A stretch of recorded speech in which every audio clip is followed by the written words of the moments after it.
72 hours. That's how long it took for America to lose strategic control of an entire hemisphere while our intelligence community was busy congratulating itself on absolutely nothing. We're not talking about a minor diplomatic setback. We're talking about the most catastrophic intelligence failure in Latin American affairs since the Bay of Pigs. And this time, China and Russia didn't just watch it happen, they orchestrated the aftermath. January 3rd, 2026. 11:47 p.m. Eastern Standard Time. Inside a sterile conference room 3 floors beneath the State Department, senior analyst Patricia Morrison delivered what she believed was routine intelligence about Venezuelan opposition dynamics. Her assessment concluded that opposition leader Dr. Elena Vasquez commanded unified resistance against the current government.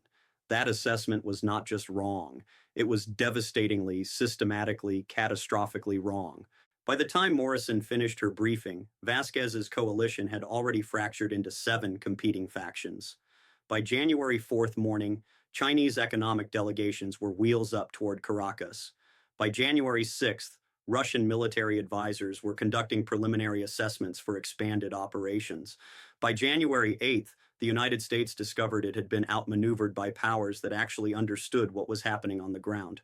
Think about what that means. While American intelligence was operating on information that was 48 hours outdated, Beijing was signing oil infrastructure agreements worth $847 million.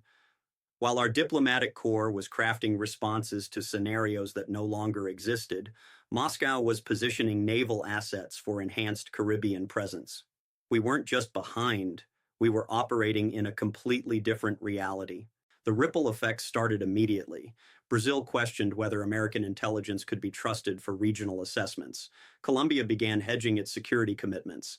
Argentina started entertaining previously unthinkable economic partnerships with Beijing.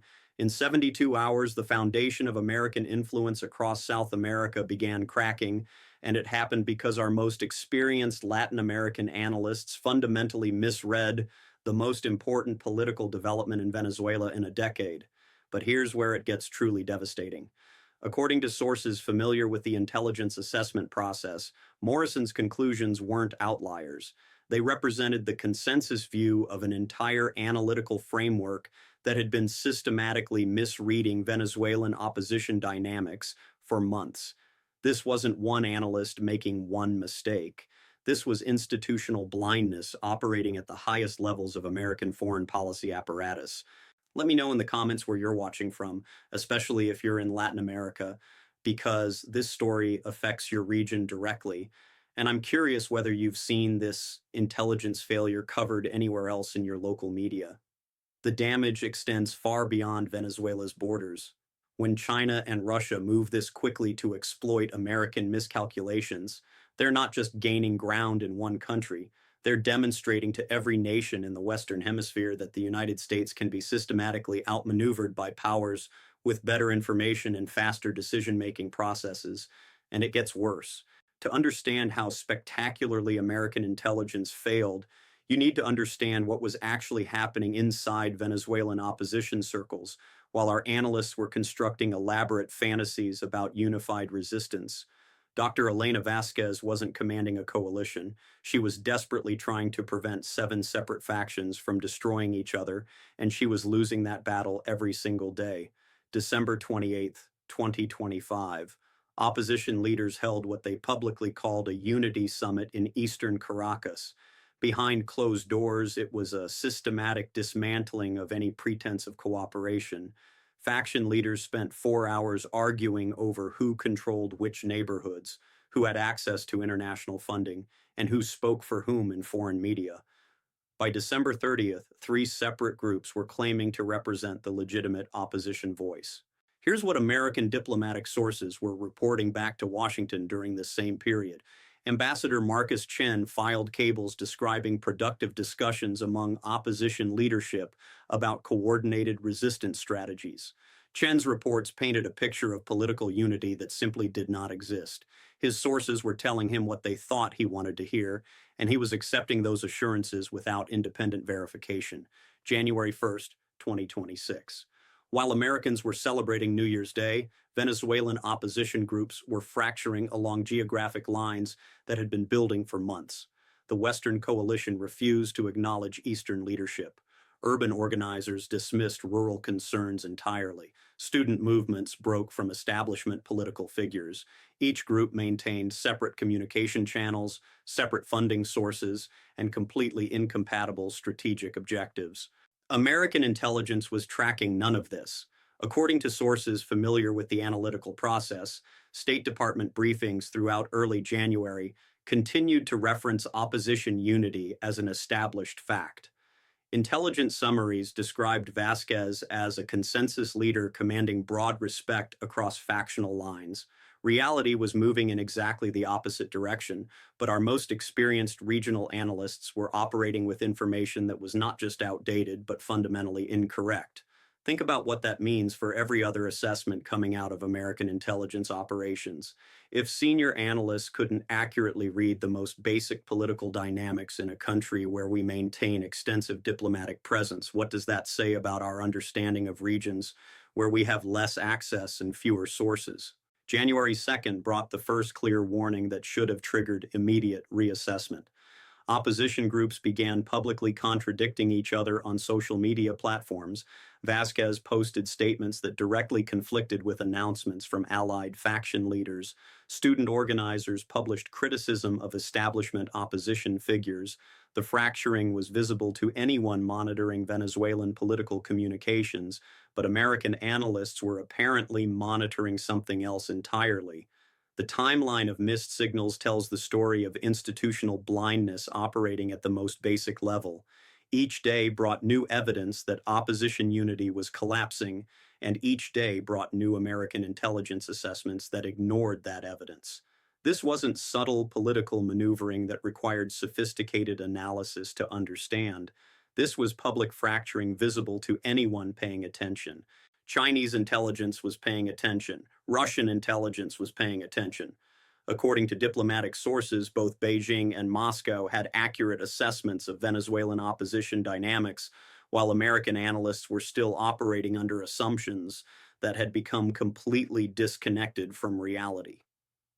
Ambassador Chen's January 3rd cable to Washington became the final piece of evidence that American diplomatic sources had become completely unreliable.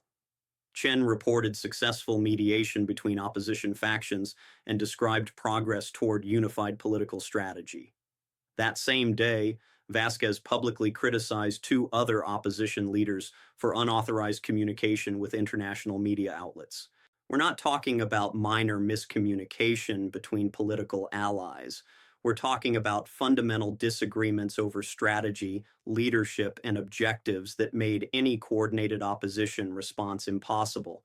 American intelligence missed this because American diplomatic sources were providing information that reflected what they hoped was happening rather than what was actually happening. And it gets worse.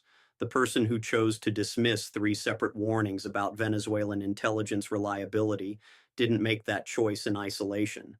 This was systematic disregard for information that contradicted predetermined assumptions, and it happened at the highest levels of analytical oversight within our Latin American intelligence framework. January 2nd, 2026, 9:15 a.m. Inside a secure briefing room at CIA headquarters in Langley, Senior Intelligence Coordinator received a preliminary assessment questioning the reliability of opposition unity reports coming from Caracas. The assessment included specific examples of contradictory statements from Venezuelan opposition leaders and recommended immediate verification of source credibility. That recommendation was filed under routine administrative review and never reached operational decision makers. The pattern becomes clear when you examine how information flowed through bureaucratic channels designed to filter rather than prioritize. Field intelligence suggesting opposition fragmentation was categorized as preliminary reporting requiring additional confirmation. Meanwhile, diplomatic cables supporting established assumptions about Venezuelan political dynamics moved directly to policy briefings without additional scrutiny. Here's what makes this systematically devastating.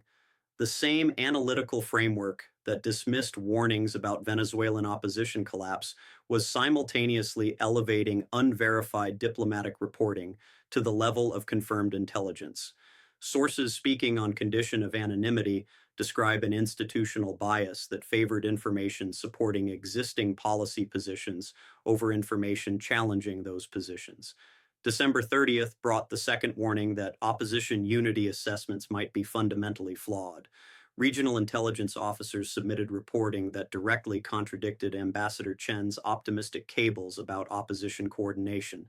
This reporting included intercepted communications between opposition faction leaders that revealed deep strategic disagreements and personal animosity between supposed allies. The response to this contradictory intelligence reveals how bureaucratic processes can become barriers to accurate assessment rather than safeguards for analytical quality. Instead of immediate investigation to determine which sources were providing accurate information, the conflicting reports were forwarded to administrative review for procedural reconciliation. That review process typically takes 14 to 21 days. Venezuelan political dynamics weren't going to wait 3 weeks for American bureaucrats to resolve procedural conflicts between intelligence sources. By January 5th, opposition fragmentation was accelerating beyond any possibility of near-term reconciliation, but American intelligence was still waiting for administrative review to determine whether opposition unity remained a valid analytical assumption. The third warning came from an unexpected source. Financial intelligence monitoring Venezuelan opposition funding streams detected that international donations were being distributed to 7 separate organizational structures rather than through unified channels. This suggested either deliberate deception about opposition coordination or complete breakdown of centralized financial management. The person responsible for Latin American financial intelligence forwarded this assessment with priority classification requesting immediate analytical review. That request was received by oversight personnel who determined that financial intelligence fell outside their immediate regional expertise and required consultation with economic analysis specialists. The consultation process added another administrative layer that effectively removed urgent intelligence from immediate decision-making workflows. Think about what that means. While Chinese economic delegations were conducting final preparation for rapid deployment to Caracas, American intelligence specialists were debating whether financial evidence of opposition fragmentation required consultation with economic analysis experts before operational integration. The final piece of evidence that someone was actively choosing to ignore warning signals rather than simply missing them comes from meeting records obtained through administrative channels. January 3, 2026, senior oversight personnel conducted a briefing review that included all 3 preliminary warnings about Venezuelan intelligence reliability. The meeting concluded that existing analytical assumptions remained valid pending completion of administrative verification processes. That wasn't institutional blindness. That was deliberate choice to prioritize procedural compliance over analytical accuracy when those 2 objectives conflicted. Someone chose administrative convenience over intelligence quality, and that choice created a systematic vulnerability that foreign intelligence services exploited with devastating effectiveness. The bureaucratic framework that delayed urgent intelligence about Venezuelan opposition dynamics operates across American intelligence analysis for every region where we maintain oversight. If critical warnings can be buried under administrative review for weeks, while crises accelerate in real time, we're not just vulnerable in Venezuela, we're vulnerable everywhere. The consequences of American intelligence failure in Venezuela didn't ripple outward slowly. They exploded across 3 continents within 96 hours. And the damage assessment reads like a systematic dismantling of American influence everywhere that matters. January 5th, 2026, 6:30 a.m. Beijing time. Chinese economic delegations arrived in Caracas carrying pre-negotiated infrastructure agreements worth $2.3 billion. These weren't hastily arranged emergency contracts. These were comprehensive long-term development partnerships that had been prepared months in advance, waiting for exactly the kind of political vacuum that American intelligence created through systematic miscalculation. Think about what that level of preparation reveals. While American analysts were debating whether Venezuelan opposition unity was real or imagined, Chinese intelligence had accurately assessed opposition fragmentation and positioned Beijing to exploit the inevitable political realignment. China wasn't reacting to Venezuelan developments. China was anticipating them. The first infrastructure agreement signed that morning involved Venezuelan port modernization that will facilitate Chinese naval vessels throughout the Caribbean basin. The second agreement established Chinese telecommunications infrastructure that will provide Beijing with enhanced intelligence collection capabilities across northern South America. The third agreement created Chinese-controlled oil processing facilities that will reduce Venezuelan dependence on American refining capacity by 47%. We're not talking about minor trade adjustments. We're talking about strategic infrastructure that will project Chinese influence across the Western Hemisphere for decades. American intelligence failures didn't just cost us diplomatic credibility, they cost us permanent strategic positioning that will be nearly impossible to recover. Maria Santos lives in central Caracas with her two children and elderly mother. She works for a Venezuelan telecommunications company that was struggling to maintain operations under economic pressure. January 6th morning, Maria discovered that Chinese investment had not only saved her company, but expanded operations enough to require hiring additional technical specialists. For Maria's family, American intelligence failure translated into job security and economic opportunity provided by Beijing. Multiply Maria's experience by approximately 340,000 Venezuelan families who will directly benefit from Chinese economic agreements signed, while American intelligence was operating under completely false assumptions about Venezuelan political dynamics. Each of those families represents a human connection between Venezuelan communities and Chinese economic systems that American policymakers never anticipated and cannot easily counter. January 6, 2026, 2:15 p.m. Moscow time. Russian military advisors departed from Khmeimim Air Base in Syria bound for enhanced operations planning in Caracas. These advisors weren't traveling to establish new relationships. They were expanding existing security cooperation agreements that had been maintained at minimal levels, pending political developments that Russian intelligence accurately predicted, while American intelligence was focused on imaginary opposition unity. Russian naval assets in the Caribbean will be repositioned to support expanded advisory operations that include intelligence sharing, communications coordination, and logistics support that will enhance Russian power projection capabilities throughout the region. American intelligence failures enabled Russian strategic advances that will complicate American naval operations and intelligence collection for years. The economic consequences extend far beyond Venezuelan borders. Chinese-controlled oil processing facilities will compete directly with American refineries in Texas and Louisiana that have historically processed Venezuelan crude oil. According to industry analysts, this represents potential revenue losses of $890 million annually for American petroleum companies and approximately 12,000 American jobs in energy sector positions. Brazilian diplomatic sources speaking on condition of anonymity describe emergency consultations about whether American intelligence assessments of regional political developments can be trusted for Brazilian strategic planning. Colombia has initiated independent intelligence verification procedures for American analysis of regional security threats. Argentina postponed planned military cooperation exercises pending review of American analytical credibility. Think about what that means. American intelligence failure in Venezuela didn't just damage American influence in one country, it undermined confidence in American analytical capabilities across every South American partnership that depends on shared intelligence for security cooperation. January 7th brought confirmation that regional power dynamics had shifted beyond immediate American control. Mexican government sources privately questioned whether American intelligence could accurately assess Central American political developments if Venezuelan opposition fragmentation had been so completely misunderstood. Guatemala requested independent verification of American assessments about regional migration patterns. Honduras began exploring alternative sources for intelligence about regional security threats. The timeline reveals systematic erosion of American influence accelerating with each day that passes without effective response to Chinese and Russian strategic advances. We're not looking at diplomatic setbacks that can be resolved through traditional negotiation. We're looking at permanent repositioning of regional power relationships that will constrain American options for decades.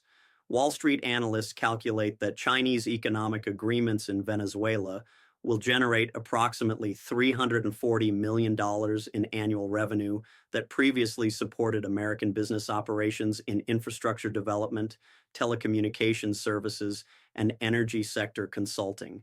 Those revenue streams are now redirected toward Chinese companies that will reinvest profits in expanded Latin American operations. According to sources familiar with Pentagon strategic planning, Russian enhanced operations in Venezuela will require American military planners to develop new response protocols for Caribbean security scenarios that previously assumed minimal Russian presence in the region. These protocol adjustments represent additional defense spending requirements estimated at $280 million annually. European diplomatic sources report private discussions about whether NATO intelligence sharing arrangements should include independent verification procedures for American regional assessments following systematic failure of Venezuelan political analysis. This suggests that American intelligence credibility problems extend beyond Latin America into core alliance relationships that form the foundation of American global strategy. The magnitude of American intelligence failure in Venezuela becomes undeniably clear when you examine what expert voices are saying about the systematic nature of this crisis and the rapidly closing window for any meaningful response. Dr. Amanda Rodriguez, Georgetown University's leading expert on Latin American geopolitical affairs, stated directly what many policymakers refuse to acknowledge.